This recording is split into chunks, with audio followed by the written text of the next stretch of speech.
रहमानिर्रहीम। लाखों करोड़ों दुरूद सलाम हज़रत मोहम्मद सल्लल्लाहु अलैहि वसल्लम पर और उनके आल मुबारक पर।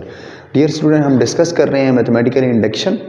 पहला पोर्शन हम कंप्लीट कर चुके हैं मैथमेटिकल इंडक्शन का। वही आगे हम 31 क्वेश्चन से ऑनवर्ड क्वेश्चन सॉल्व करेंगे। इसमें हमारे पास क्वेश्चन है मैथमेटिकली एक्सटेंडेड इंडक्शन का। अब वो क्या होती है, जिस तरह स्टेप 1 मैंने आपको बताया कि 1 से ही करना है, 2 से नहीं करना, 3 से नहीं करना, हम कर सकते हैं। अब अगर आपसे कोई पूछे कि इंडक्शन मेथड क्या 1 ही पर वैलिड होता है स्टेप 1, तो नहीं।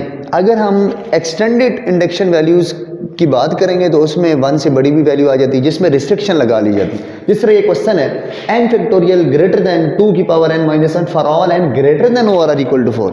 अब स्टेप 1 हमने n इक्वल टू 1 से स्टार्ट नहीं करना, जो हमारे पास रिस्ट्रिक्शन होगी हमने वहां से स्टार्ट करना। अब ये जो ट्रू बात वो कह रहा है, ये ट्रू है, n ग्रेटर देन और आर इक्वल टू 4 और उससे बड़े नंबर के लिए वैलिड है, तो फिर हम 1 पुट ही नहीं कर सकते।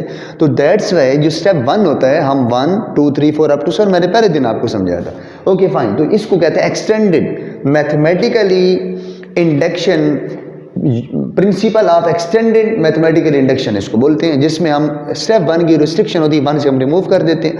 जो क्वेश्चन में रिस्ट्रिक्शन हम लगाते हैं इसके लिए ट्रू है, तो वहां से हमने स्टेप 1 स्टार्ट करना होता है। फाइन, स्टेप 1 अब स्टार्ट कहां से करेंगे जी? स्टेप 1 हमने स्टार्ट करना है, पुट n इक्वल टू 4 के लिए हमने चेक करना है 4 फैक्टोरियल ग्रेटर देन और इक्वल टू 4 माइनस 1। अच्छा डियर स्टूडेंट, फैक्टोरियल हम कैसे ओपन करते हैं? लेट्स सपोज 4 का फैक्टोरियल आपने ओपन करना है, आप लिखिए 4, यही नंबर लिखना होता है, डॉट, इसके पीछे 1 तक नंबर लिखिए 3 2 1, तो ये हमारे पास 4 3 12 24। 5 का फैक्टोरियल ओपन करना है 5 4 3 2 1, तो इट्स मीन 7 का, तो 7 से लेकर ये बेसिकली फैक्टोरियल जो आपके पास होता है वो होता है फर्स्ट पॉजिटिव नेचुरल नंबर का प्रोडक्ट होता है आपके पास। ओके, अब 4 का फैक्टोरियल मेरे पास क्या आ जाएगा? 24 ग्रेटर देन और इक्वल टू 2 की पावर 4 क्या होता है? 16 minus 1, 24 greater than equal to 15। आप देख सकते हैं कि 24 डेफिनेट सी बात है ग्रेटर होता है 15 से। This implies it is true for n equal to 4। ये स्टेप इंडक्शन जो एक्सटेंडेड मैथमेटिकल इंडक्शन होती है उसमें जस्ट पहला स्टेप डिफरेंट होता है कि हम n इक्वल टू 1 नहीं पुट करते, हम वो कब करना है? क्वेश्चन में अगर रिस्ट्रिक्शन होगी, क्वेश्चन में रिस्ट्रिक्शन होगी। अब स्टेप 2 हमने क्या करना है? Step 2 suppose it is true for n equal to K as usual, suppose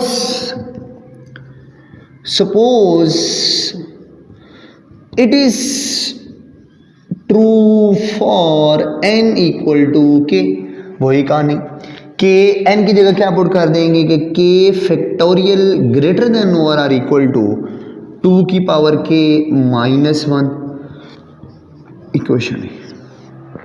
step 3 हमारे पास क्या होता है जी? स्टेप 3 हमारे पास होता है now to prove given statement is true for n equal to k plus 1। अब मैं इन क्वेश्चन में आपको बता दूं हमारा टारगेट क्या है, हमने प्रूफ बेसिकली क्या करना है, हमने प्रूफ n की जगह k प्लस 1 पुट करें, k प्लस 1 का फैक्टोरियल ग्रेटर देन 2 की पावर k प्लस 1, हमने ये स्टेटमेंट प्रूफ करनी है, हमारा टारगेट ये है। इसको लेके इस चीज को हम यूज करेंगे। अच्छा, अब क्वेश्चन मेरा ये है कि हम फैक्टोरियल से न्यू फैक्टोरियल कैसे बनाते हैं। फॉर एग्जांपल मेरे पास है जी 6 फैक्टोरियल, मैंने इसको बनाना है 10 का फैक्टोरियल। किसका फैक्टोरियल? 7 का फैक्टोरियल। लेट्स वो सिंपल सेंस में बताऊं, 7 का फैक्टोरियल बनाना है मैंने, तो मैं क्या करूंगा 7.6 फैक्टोरियल डिवाइडेड बाई 7। अब 7 से मल्टीप्लाई भी कर लिया, डिवाइड भी कर दिया, तो ये मेरे पास बन जाएगा 7 का फैक्टोरियल डिवाइडेड बाई 7। इसी तरह अगर इनइक्वालिटी आ गई, फॉर एग्जाम्पल ये 6 factorial greater than equal to 3 का फैक्टोरियल, मैंने बनाना है 7 का फैक्टोरियल, तो इधर मैं किससे मल्टीप्लाई करूंगा? 7.6 का फैक्टोरियल 7.3 का फैक्टोरियल, तो ये मेरे पास बन जाएगा 7 का फैक्टोरियल ग्रेटर देन 7.3 का फैक्टोरियल क्या होता है? 6, ये मल्टीप्लाई हो जाएगा। ओके फाइन, अब इट्स मीन कि जब भी हमने फैक्टोरियल बनाना है, जिस नंबर का बनाना है हमने उसको उस नंबर से मल्टीप्लाई डिवाइड करना है। कंडीशन ये है कि अब जिस तरह ये 6 का फैक्टर, इससे एक नंबर आगे हम लिख सकते हैं। इसी तरह अब 2-4 नंबर छोड़ के हम नहीं लिख सकते। लेट्स सपोज मैं इसको कराना चाहता हूँ 8 का फैक्टोरियल, 8 से मल्टीप्लाई डिवाइड करूँगा, ये तो बन जाएगा 8 6 5 4। एक नंबर मिसिंग है, फैक्टोरियल में कंसेक्टिव नंबर आ रहे होते हैं। 8 का फैक्टोरियल बनाना है तो पहले 7 होना चाहिए, 9 का बनाना है तो पहले 8 होना चाहिए। क्लियर? तो कोई मिसिंग स्टेप नहीं होना चाहिए। इसी तरह ये देखो ना, जिस तरह मैंने ये क्वेश्चन है, ये 7.3 का फैक्टोरियल, इसको मैं 7 फैक्टोरियल नहीं लिख सकता बिकॉज इसमें 6 भी नहीं है, 5 भी नहीं है, 4 भी नहीं है। क्लियर? फाइन। इट्स मीन कि मैंने अगर फैक्टोरियल बनाना है, फॉर एग्जाम्पल 8 का फैक्टोरियल मौजूद है तो मैं 10 का फैक्टोरियल नहीं बना सकता, मैं बना सकता हूँ 9 का। 9 से मल्टीप्लाई डिवाइड करेंगे। 10 का फैक्टोरियल मौजूद है तो मैं 11 का बना सकता हूँ। Okay fine. अब हमारा टारगेट ये है कि हमने ये चीज़ बनानी है कि ये स्टेटमेंट भी ट्रू है। मेरे पास गिवन स्टेटमेंट क्या है? स्टेप 3 मैं लूँगा, ये जो एक्सटेंडेड के लिए इसका मेथड ये आप यूज़ कर लेना। ये पूरी टर्म दोबारा से लिखा करें, के फैक्टोरियल ग्रेटर देन और इक्वल टू 2 की पावर के -1। ओके, अब मैंने चले एक साइड तो कंप्लीट करता हूँ ना, दूसरी साइड को देख लेते हैं। ये मेरे पास है k+1 का फैक्टोरियल, k का फैक्टोरियल मौजूद है। अगर मैंने बनाना है k+1 का फैक्टोरियल। ओके, अगर मैं k+1 से मल्टीप्लाई कर दूं, k+1 से अगर मल्टीप्लाई कर दूं दोनों तरफ, k+1 2 की पावर के -1, आप देख सकते हैं k का फैक्टोरियल मौजूद है। इससे मैंने सिर्फ इससे k से एक बड़ा नंबर ले k+1 एक ऐड किया। अगर ये 6 है तो ये 7 होगा, ये 7 होगा तो ये 8 होगा, ये 9। इट्स मीन कि इसको मैं लिख सकता हूँ k+1 का फैक्टोरियल ग्रेटर देन और इक्वल टू k+1 2 की पावर के -1। यहां तक हमारा प्रूफ हो गया, बट ये कंडीशन भी तो प्रूफ करनी है। 2 की पावर k+1 भी किसी मेथड से हमने लाना है। ओके, अब हम इसको कैसे ला सकते हैं जी? देखें, 2 की पावर k+1 हमने ये लाना है n ग्रेटर देन और इक्वल टू 4 के लिए। Okay fine. फॉर एग्जांपल अगर मैं k+1 को अगर मैं लिख दूं, k+1 को 2 लिख दूं, 3 लिख दूं, 4 लिख दूं, बिकॉज अगर replace k+1 by 2 because k+1 greater than 2। अगर मैं k+1 को 2 से 2k -1, ये भी आ जाएगा हमारे पास 2k -1, 2k-1, इसको मैं 2 से रिप्लेस करता हूँ। k+1 का फैक्टोरियल ग्रेटर देन और इक्वल टू 2 की power k-1 -1, k+1 greater than 2.2k -1 -2, k+1 का फैक्टोरियल ग्रेटर देन 2k+1 -2 को क्या लिख सकता हूँ? -1 +3, सॉरी ये इसको ऐसे भी लिख सकते हैं -1 -1। अब क्योंकि ये ग्रेटर साइड है मुझे ये चाहिए, अगर इसको मैं इग्नोर भी कर दूं तो कोई इफेक्ट नहीं होगा कि इन इक्वलिटी में 2k+1 -1 इसको इग्नोर कर दें। अब इस चीज़ को स्टूडेंट समझने के लिए आप ये स्टेप समझ लें कि फॉर एग्जांपल मेरे पास है 8 greater than equal to 5 + 2, 8 greater than 5 + 2। अगर मैं 2 को नहीं लिखता तब भी तो ये ग्रेटर देन ही रहेगा ना, तो मैंने ये रूल यहाँ पे यूज़ किया। आप देख सकते हैं कि k+1 का फैक्टोरियल ग्रेटर देन और इक्वल टू 2 की पावर k+1 -1। क्या ये हमारी स्टेटमेंट आ गई? This applies it is true for n equal to k+1। This applies it is true for n equal to k+1। This implies it is true for all n greater than or equal to 4। ये student note कर लें, most important question है जी।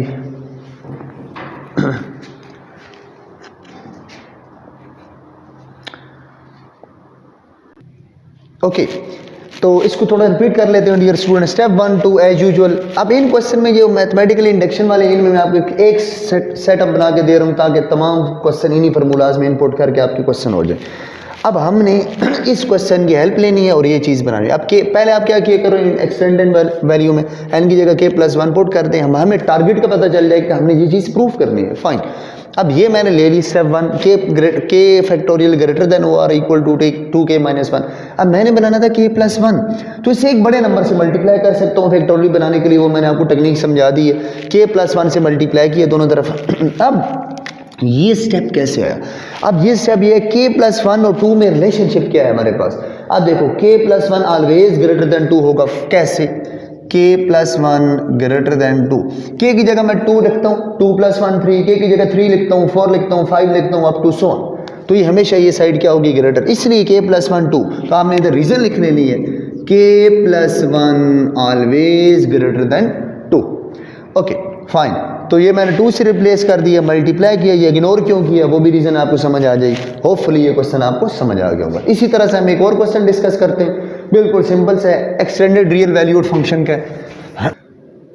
ये हमारे पास question है 33, n² greater than n+3 for all integer n greater than or equal to 3. Step 1 check for, ये restriction वाले, check for n equal to 3, n की जगह 3 पुट करें, 3 का square 3+3 9 greater than 6. This implies it is true for n equal to 3. This implies it is true for n equal to 3। Step 2 हमारा क्या होता है?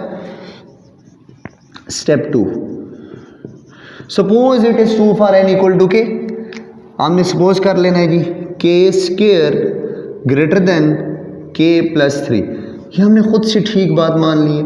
स्टेप 3 क्या होगा? Now to prove given statement is true for n equal to k+1। Now to prove, इसमें आपने लिखना है खुद से, now to prove given statement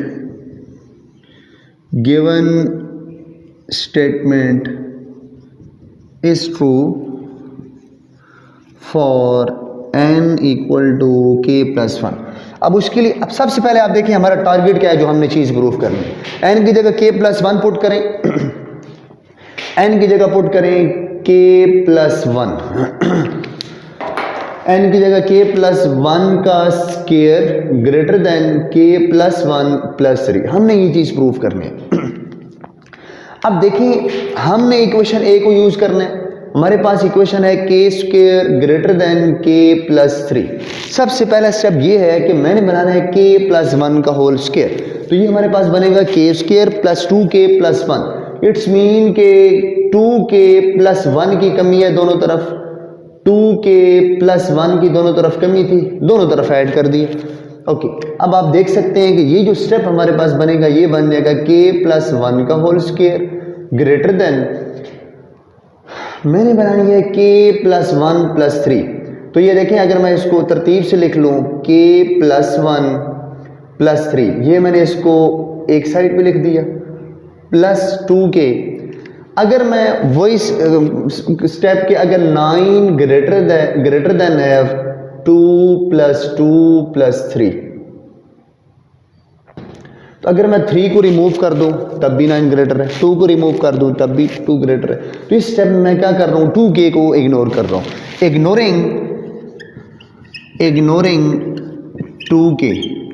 this implies k+1 whole square greater than k+1+3. This implies it is true for n equal to k+1. This implies it is true for all n. Okay, extended real value वाले जो जितने भी question है आपने इन्हीं method को copy paste करना है। कोई भी कन्फ्यूजन हो तो आप हमें बता सकते हैं। इंशाल्लाह नेक्स्ट हम एक आध क्वेश्चन और डिस्कस करेंगे, उसके बाद हम एक्सरसाइज 8.2 डिस्कस करेंगे इंशाल्लाह। ओके, थैंक यू, अल्लाह हाफिज़।